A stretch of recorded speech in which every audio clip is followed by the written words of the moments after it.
Good evening, everyone, or good morning, whichever day it is for you today. I wanted to talk to you about changing your diet and some things that are helpful. I'm learning that everything coming together, whether it's autoimmune or any kind of disease, basically comes down to diet and transformation.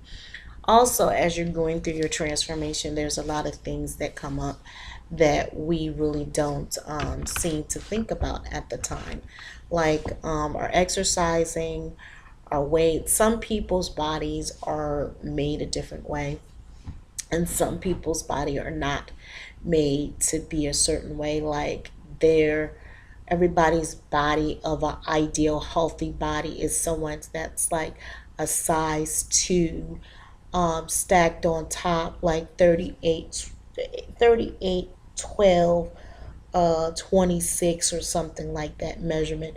In actuality, there is not, unless there's anorexia or bulimia going on or other things sometimes. And then some people are naturally built like that. So we should not judge a book by its cover with health. And it's very sad to say that you can see some people with some health issues that are walking down the street and thinking because they're thin, they're healthy and vibrant. But if you take a look closer, you look at the hair is lacking luster, the skin is pale, the skin is pink, it's full with blemishes. It's all things going on. They also could be detoxing and building up. But then you look at someone heavy and you automatically think they have high cholesterol, high blood pressure, diabetes, all these ailments. And the same person that you looked at that you thought was just a vitality of health was actually not a vitality of health. They basically have diabetes, they basically have high blood pressure, they basically have all these issues that are going on with their body that we don't seem to think about. So that's what I want to discuss today, about talking about the body, why it's not a good choice to judge people by their body size, because you never know what their health condition is. Some people, because of their size, they move and they're more energetic, whereas someone that is thinner is not moving, not energetic. They're listless, they're tired, they're sleepy. Um, it's all kinds of things that are going on in this makeup, if you will. So, what I'm saying to you is just think about your diet and what you do and how you do it.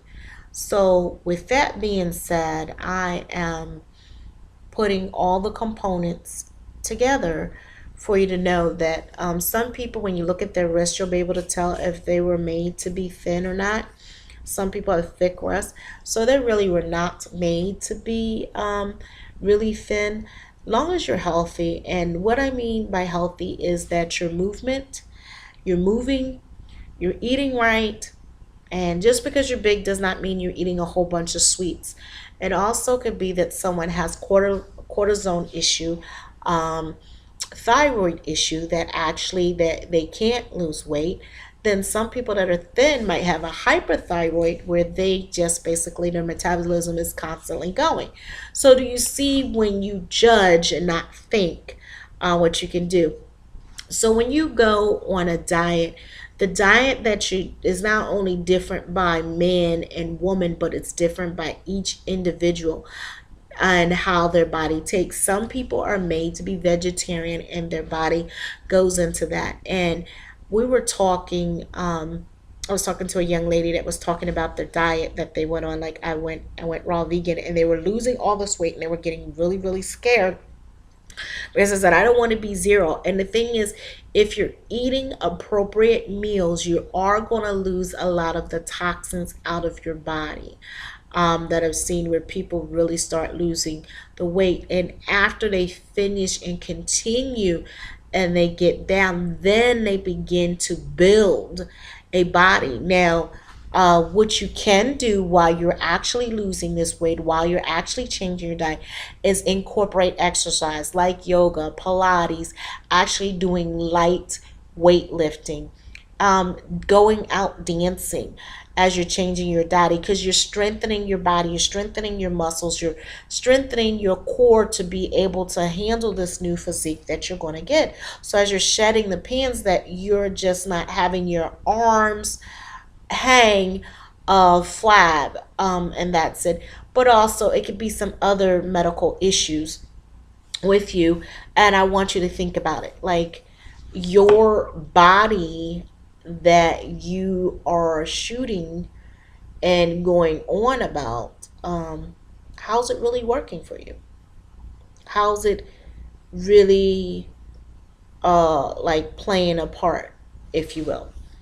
Like, some people have this flab, um, that because they wore blood and they got excess, your nodules, your thighs. So you get the turkey gobble under your arms sometimes. And that also comes from losing weight too fast. It also comes from someone like myself that used to be a bodybuilder at a very young age and not being consistent with it and keeping up with it in my 30s and 40s, of just letting it go. I was told by a person that is a professional trainer as well as a bodybuilder, and he was 48, that if you took the time, your body actually remembers that activity you did. Now, is it going to be a lot harder for you to do that? No, but it's going to take a lot of work. What I mean is, if you're very consistent, you know what you need to do, um, exercise wise, working with someone, eating properly, drinking enough fluid, because as you exercise, you're also going to lose electrolytes. So as you're going through this journey, work with someone very closely. Just don't take the journey. You want to lose weight, so you're going to go on this raw diet. And yes, at first you will lose a lot of weight. Also, juicing, you can lose a lot of weight. So these are some things you can do. But what do you do after it's all over? Are you going to be juicing the rest of your life? Are you going to figure out if you're going to be a raw foodist the rest of your life? Are you going to be a vegan the rest of your life? This is just a major change.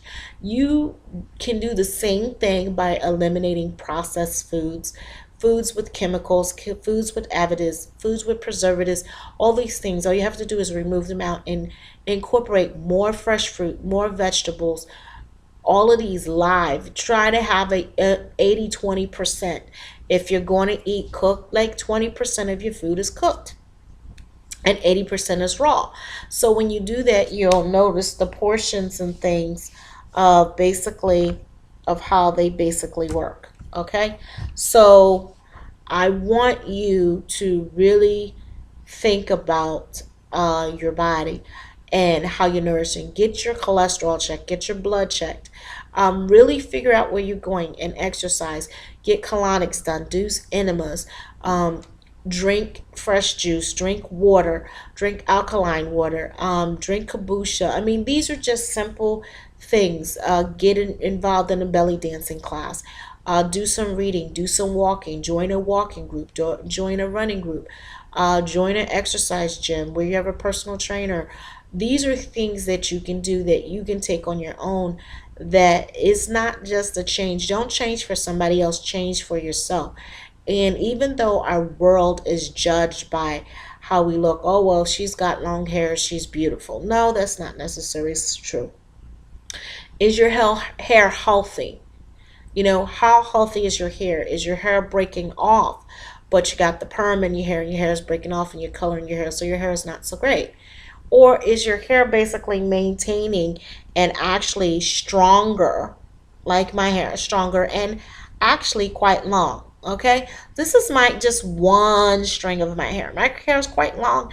It's not blow dried. This is just me taking a piece of hair and actually pulling out.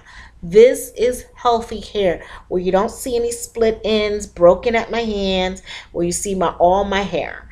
That's me taking care of my hair. That's me eating the right food and the right vitamins. This can be done. What do you use to wash your hair? I use my shampoo that I make. I use my conditioner. What do you put on your body? And it also affects from the deodorant. What do you brush your teeth with? You know, all these things I take in consideration because I believe anything that you put on your body, you should be able to eat. Whatever you put in your mouth, you should be able to swallow. Anything. If you cannot put that in your mouth and swallow it, then you don't need it. That is my personal belief. So, the teas, the herbs, the fruits, the vegetables, the oils, they all play a part. How do you oil your body with? Back in the day, use olive oil. Olive oil is very good for your body, hair, and your skin. Coconut oil. They used to make coconut oil when I was a kid in a hair food. It smelled just absolutely delicious.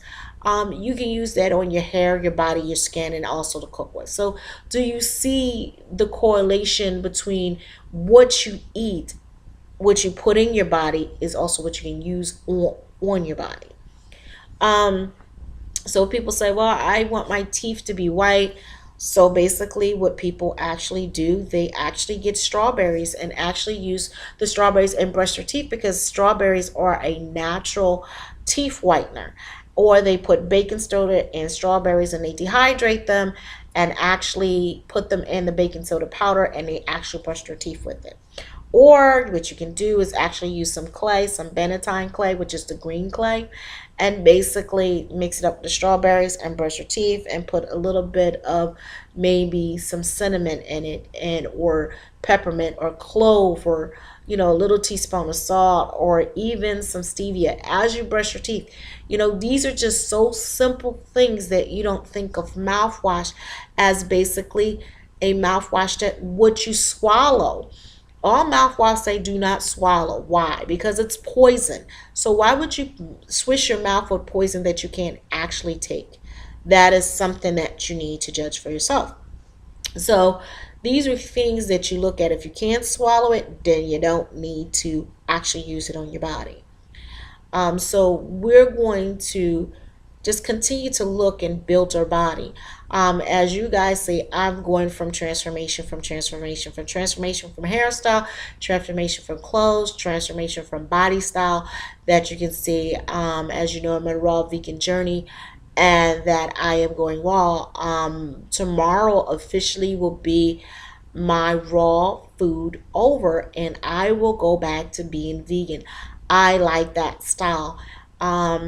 And I will probably eat a majority of my food as raw as possible.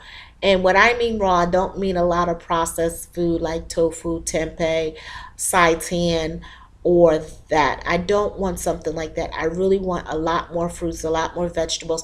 If I want to make vegan bacon, basically I can just basically very simply do the vegan bacon because I like meat.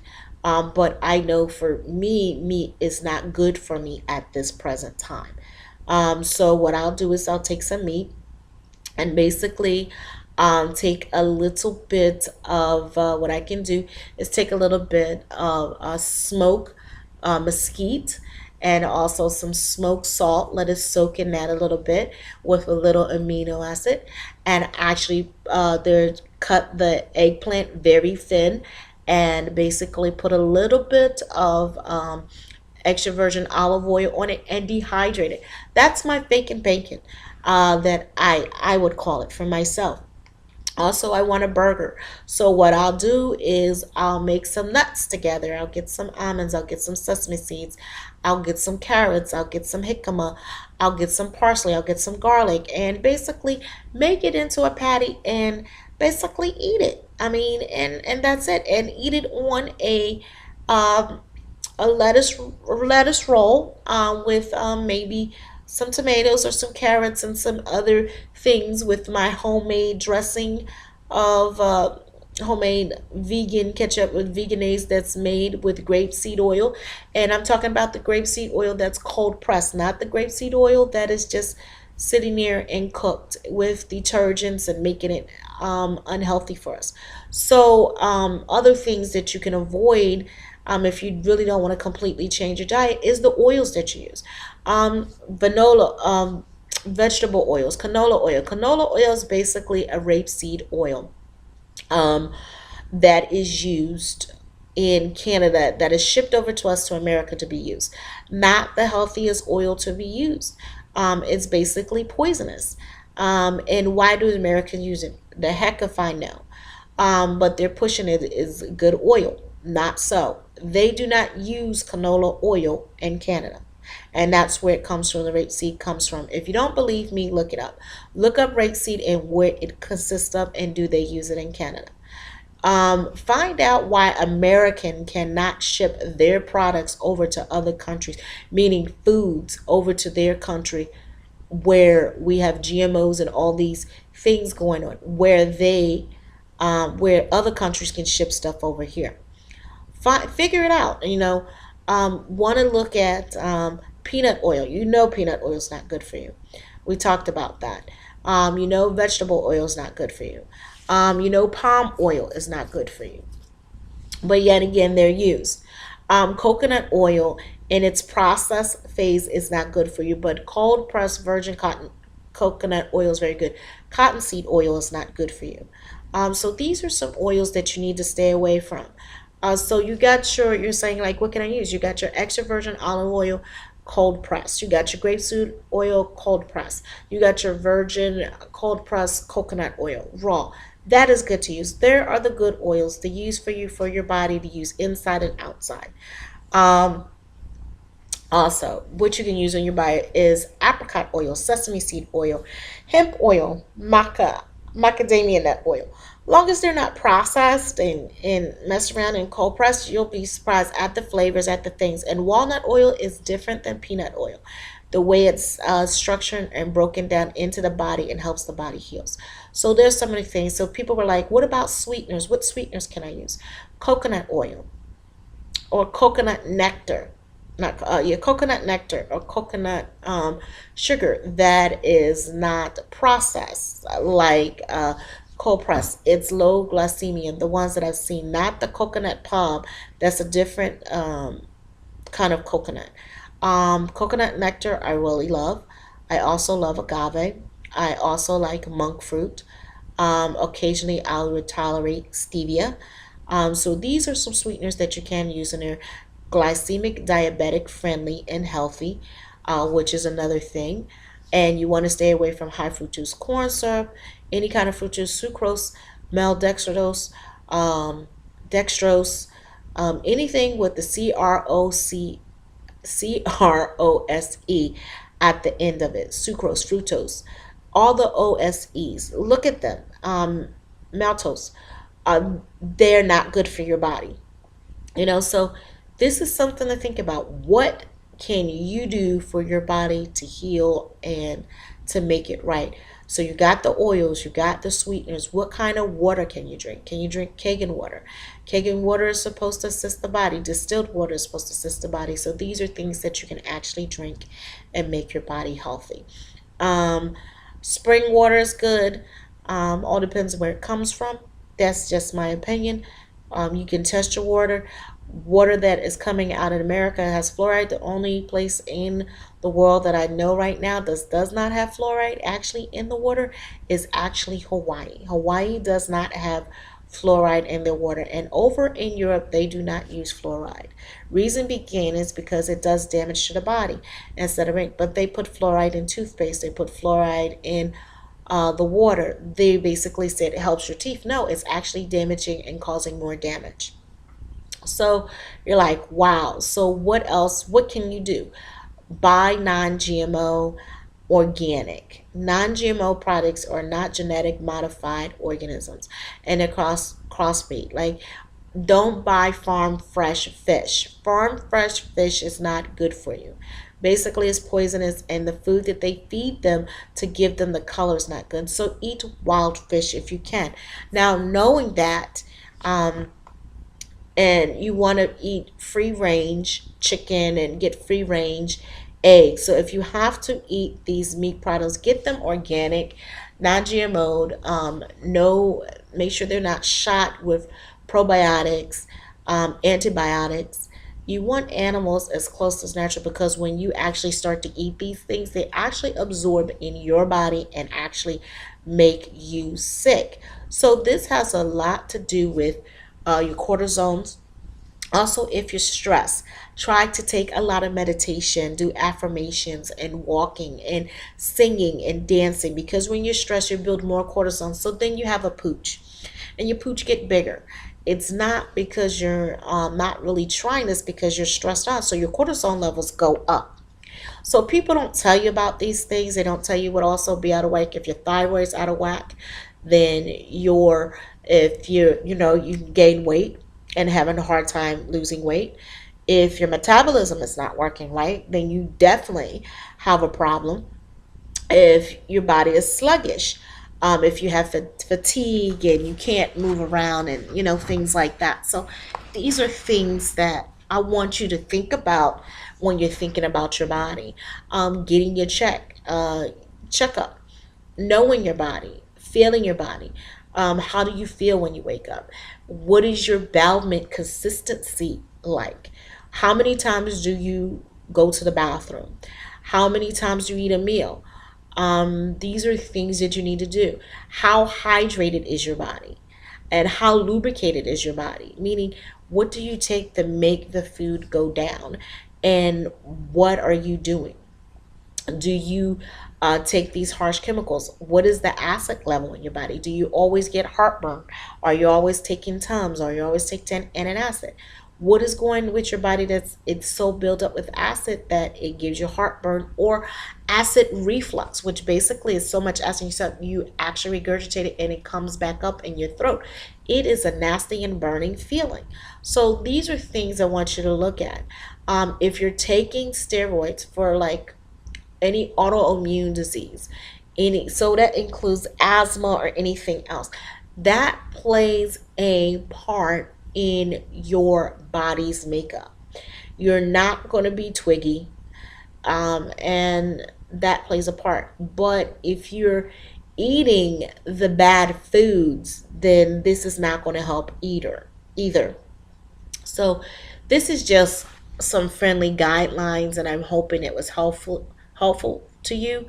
And if you have any questions, you can always write me at www.chefsessy.com. That is chefsessyfoodalchemist.com. You can write me in our contact and say that you have a question, and I most likely will send it live on video to you about questions about our bodies and our makeup and how we can heal. So if you would like a consultation with me, my number is 480-253-9407. That number again is 480-253-9407. I want you to feel really like you got bam information from the Food Alchemist. I want you to not walk around with all these questions and not know the answer. So if you have a question, if I don't know it, I will find my expert and they will sit down and we will talk about it. And also, shortly but not long forgotten, think about what you say to yourself about your body image. Do you love yourself no matter what size you are? Do you hug yourself and say how beautiful you are? Are you waiting for someone else to love you? If that is what you're waiting for, you might be waiting a long time. A lot of Americans, some of the Americans have different points of view what we see as beauty. So I want you not to be afraid and know that you are great, fantastic, amazing person. And don't let anything hum in your heart, and know that you sing these wonderful melodies to your body. And as I say, love, light, life, longevity. This is your favorite food alchemist.